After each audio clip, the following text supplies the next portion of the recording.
A legend in the industry with a history of developing millionaires. Focusing on building his business worldwide, Robert knows how to develop leaders. No stranger to the stage or to success. He is widely sought after for his trainings. Listen closely. Learn from Robert. He has a wealth of knowledge that he is willing to share with us today. Hello, everybody. My name is Robert Hollis, and I am so honored and blessed to be able to speak with you guys today. Wow. And I hope this message finds you and yours blessed and safe during these really crazy and uncertain times. So my subject for today is mindset. And believe it or not, it's one of my very, very, very best subjects to talk about. And here's the crazy thing. Most people don't want to hear about it. So of every success book that you could imagine that I've gone through, and it's countless ones, from Science to Getting Rich to Think and Grow Rich to the Master Key System, on and on and on and on. Every one of them talks about, including The Greatest Secret by Earl Nightingale, is so a person thinketh in their heart, so are they. And it's amazing because a majority of people just always want to know, really, really want to know, hey, just give me the scripts, tell me what to say, tell me where to find the people, and let me work on my skills. Let me work on my action. Let me work on my skills. And here's something I want you guys to think about, because if you read all the success books out there, and of course I haven't read them all, one of the things that you're going to find immediately is that virtually everyone says, I even Googled it before I did this training, and it said right away that it says over 90% of success, happiness, and what we do is based off thinking and not skill set and action. Is that crazy? And let me give you just a quick one. Let's say that you had all the skill in the world, amazing skills. You practice for years and years and years and years. Whenever you watch a sporting event or you watch an actor, mess up and they got to do one take after another, or you see a singer and they miss a note, or a person that's playing an instrument and they miss a note. You know what they call that?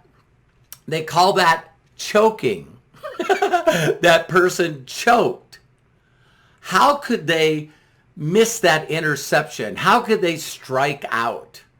How could they miss that goal? And everyone goes, they choked. See, choking is just a word that most people, they think too much. That's me. And so sometimes when I think, then all of a sudden it's not in inspiration. It's not in belief. It's in worry. It's in lack. So if you all of a sudden got the skills, but you believe that you can't do it, you're going to fail. So what's the difference? The difference is if you had your mindset correct. There's a phrase that we use in this industry that I just love to this day. And it's basically called ignorance on fire. Ignorance is not a bad word. Ignorance means you don't know that you don't know.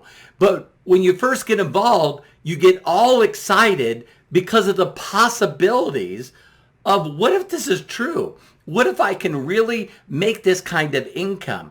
What if I can make this big of an impact in other people's lives? What if I could earn enough to have freedom, real, true freedom? And so the first thing that a lot of you might say to yourself is you might see testimonials from other people that have succeeded. And my whole thought is if they can do it, why can't I? And so when I first seen testimonials of people succeeding, I went, my God, if they can do it, I can do it. I used to always ask silly questions, like, hey, what'd you do before this? And they would go, oh, I installed car stereos, or I flipped tires, or I was a waitress. Whatever. And I would go, oh my God, I can do this. But I didn't know anything. I didn't know anything about the products. I didn't know anything about the comp plan. I didn't know anything about marketing. I didn't understand anything about leadership. I didn't understand anything about helping someone else get a result. So I was ignorance on fire. I didn't know that I didn't know. And all I got excited about is my mentor said to me very simply, Robert, listen, go out and edify and promote me, my story, and get them in front of me. And at that time, he had a videotape. And so the ignorance on fire in me allowed me to go out there, get excited, put people into the system, and guess what? Results. And I know that a lot of people, when they get involved in this, they don't have instantaneous results. And here's why. I believe that they immediately go into learning mode. I want to know everything about the products. I want to know everything about the compensation plan. I want to know everything about the industry. I want to know everything about everything. Here's a quick thing I want every one of you to think. When have you known everything about anything? And so what happens is we get in with that enthusiasm and thesos, God within. That little light of mine, I'm going to let it shine. And we go out with that enthusiasm and excitement, and people look at that energy and how happy and excited we are, and they immediately become curious. And they want to see what made us that excited. Now, what happens next? Now we do learn a little bit about the product. We learn a little bit about the comp plan. And then all of a sudden we go from the ignorance on fire mode to I'm the expert mode. And now when you're talking to people, it's not with excitement, enthusiasm. Now what it is you're coming from a place of being superior. I know something about this product, or I know something about this company, or I know something about this comp plan that you don't know. And what we do is we start leading with that education and that knowledge instead of excitement and enthusiasm.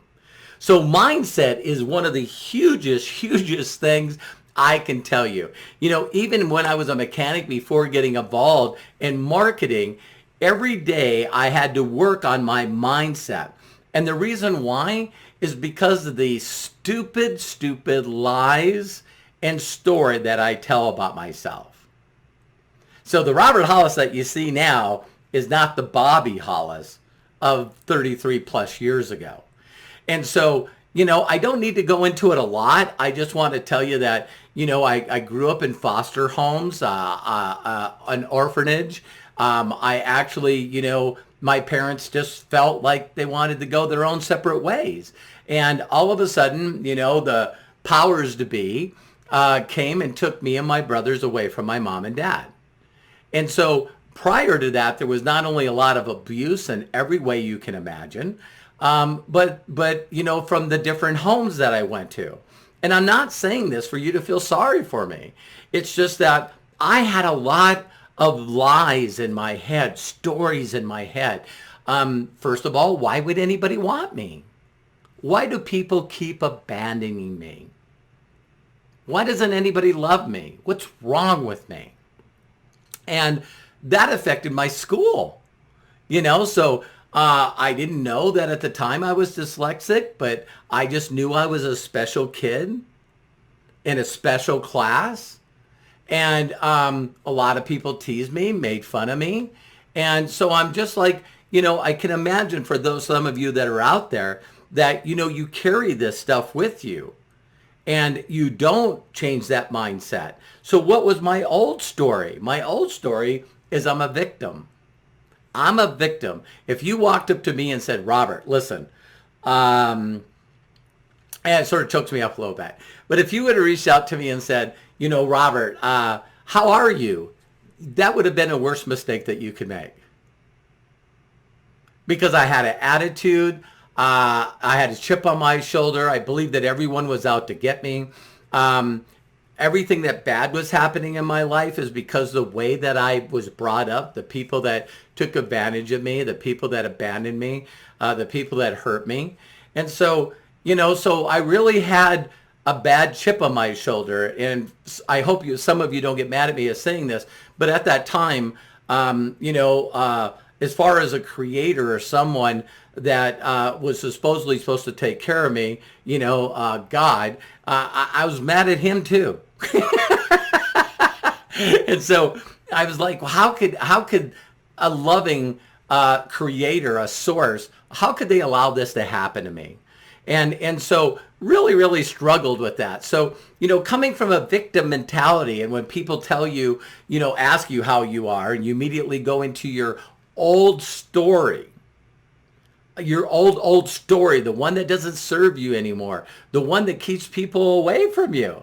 You know what I mean? We don't realize this. Hey, how are you doing? Oh my God, same day, different crap. You know what I mean? Immediately they're going, oh my God, you're either energizing people or you're taking energy away from them.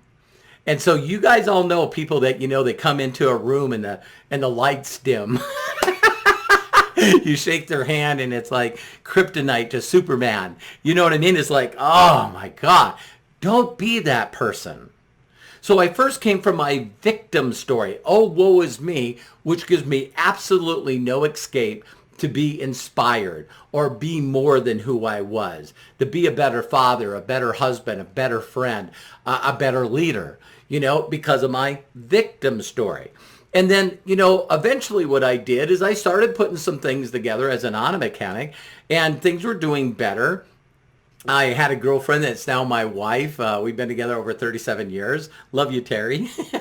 And, which, by the way, she's the reason that I'm in this company because of her mindset. Totally different thing. But not really. Okay, so back to where I was. But the whole point is that I started getting things to work for me, but now I went from victim to more of a survivor.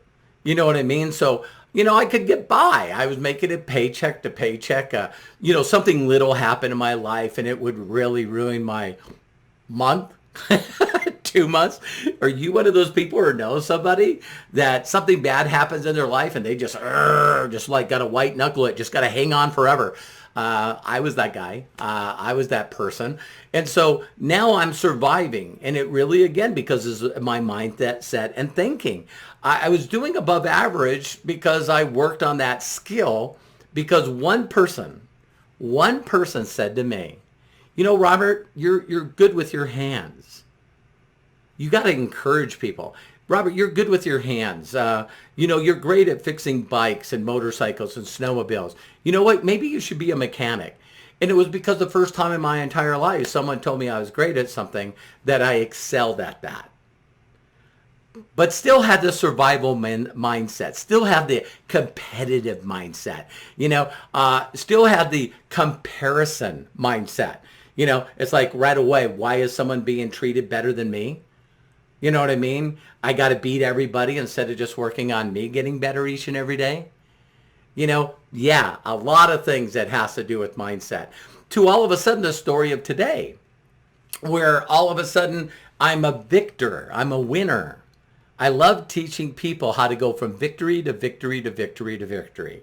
So I got a couple of quick things I want to share with you because of this training. And first of all, understand that the key to mindset is the book that I got that just really changed my life is my mentor, when all of a sudden someone else told me I could be great at something, which is marketing. He said I could learn to do this.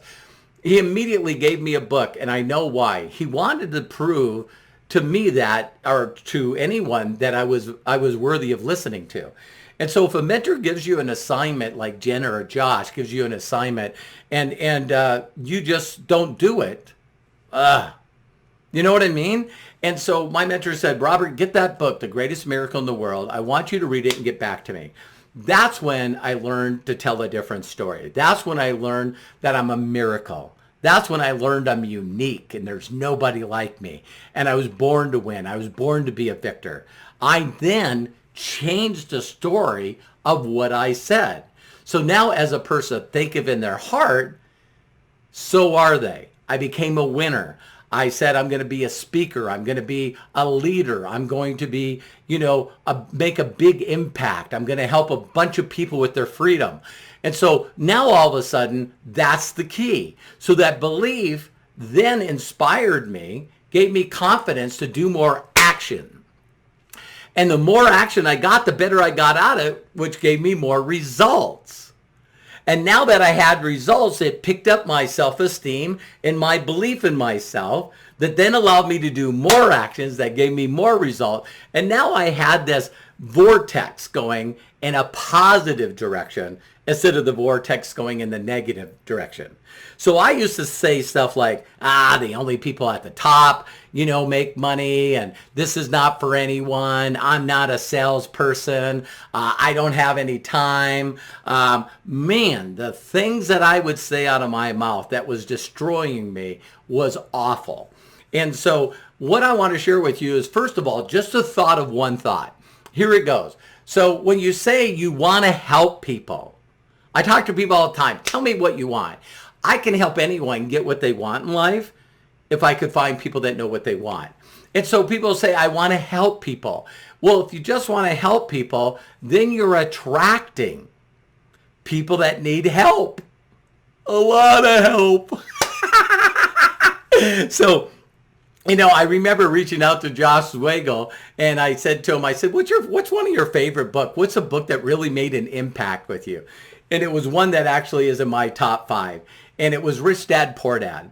And one of the things that I realized is that when I read that book, that I was being self-employed in network marketing, like a retail small store owner. I needed to know about the product. I needed to know everything about my competition. I was constantly pushing and selling the product. And, people would come, people would go. And it was hard for me to find motivated people that wanted to change their lives. And so when I read that book, I felt like I was self-employed. Then I looked at business owner and I thought, wow, thoughts are things. How could I be a business owner? I got to learn to be a business owner. And as soon as I did that, I brought up a question to a recent training that I did, and I hope every one of you is watching this. I hope you'll play along. But I very simply reached out to a couple, so I want you to imagine me asking you this question. I want you to imagine you owning a McDonald's restaurant, a McDonald's franchise. And let's say that franchise is earning $250,000 a year after taxes. I mean, that's some incredible money, wouldn't you agree? And so if all of a sudden that was going and everything was going great, and then all of a sudden you and your spouse, your significant others decided that you wanted to make more money, to give to more charity and do more of an impact, what would you do to double your money? Yes, I'm silent on purpose. What would you do to double your money? Start another McDonald's. You're already successful at that. Why wouldn't you continue to do that? So I have a lot of people that reach out to me all the time and go, Robert, do you believe in multiple streams of income? Yes, I do. And once I was able to help an individual in MDC, bingo, all of a sudden get a full-time income, that now is a stream of income for me. Does that make sense to you guys? What should I do next? I need to find another one and get an income stream from that one. So now when we get check matches, Terry and I now check match over 477 people. So people reach out to me and say, do you believe in multiple streams of income? And I go, yeah, I got, 477 people that I'm helping get a check on a monthly basis that I check match. But I also have 16,000 let me get this right. My mind, over 20,000. Sorry. So 20,000 people that we actually are customers, or people that are just getting product at membership prices. They're not really building the business or getting a check. So now that ends up being over 20,000 different streams of income. Is this helping you think a little bit? Because right now, the last thing I want to do is I don't want to learn something else to do. I want to get good and better at this. So the last thing I want to share with you guys before I close, and I just thank you very much, is I want to thank Joss and Jenna for just allowing me and the whole corporate team for putting this together and allowing me to be able to speak with you here today in the short time that we have. And I just know for a fact that when you get your mind straight, everything works. And so in a closing story I want to share with you is when I first got involved in the company, Jenna shared this book with me by Esther and Jerry Hicks. And I got it right away, but I didn't act on it. So once I listened to the audio that was in the back of the book of the last chapter, I started listening to more and more, and I started changing more stories of what I had. And one of the biggest ones is a concept that unrealistic expectations. You know what I mean? I traded all them for appreciation and being grateful. And then every day now I start saying to myself, how can I make this better? Just how can I make this better? So I hope you enjoyed this video. Never ever forget, if I did it, you can do it. If you follow the treasure map that Jenna and Josh and the rest of the leaders that will be sharing with you here today, if you follow that treasure map, there's an X there. And that X is the number that you have for yourself, the money and the freedom that you can have, and the impact that you can have on others. So again, thank you very much for listening. I know if no one's giving you permission to succeed in life, let me be the first. I know that you can do this, and you need to start listening and only following people that know how to help other people be successful. In my incredible opinion, MDC, without a shadow of a doubt, at 33 years in this industry, is without a doubt the best business opportunity available in the world today. And you might go, Robert, how do you know? Because everybody wants me in their companies. So they're constantly trying to get me in there, and I'm going nowhere. I've been able to have a happiness, a fulfillment, an impact, and success that's been my best in 33 years. And I'll leave you one more thing. You know, a person asked me the other day, Robert, what makes you different than other people that are in marketing? And I said, the difference is my best month was last month. I know that you can do this. It's simple, but it's simpler not to. But work on your mindset to change your heart, to change your belief so you can go into action and have better results. Take care. God bless. I'll talk to you soon. Bye for now.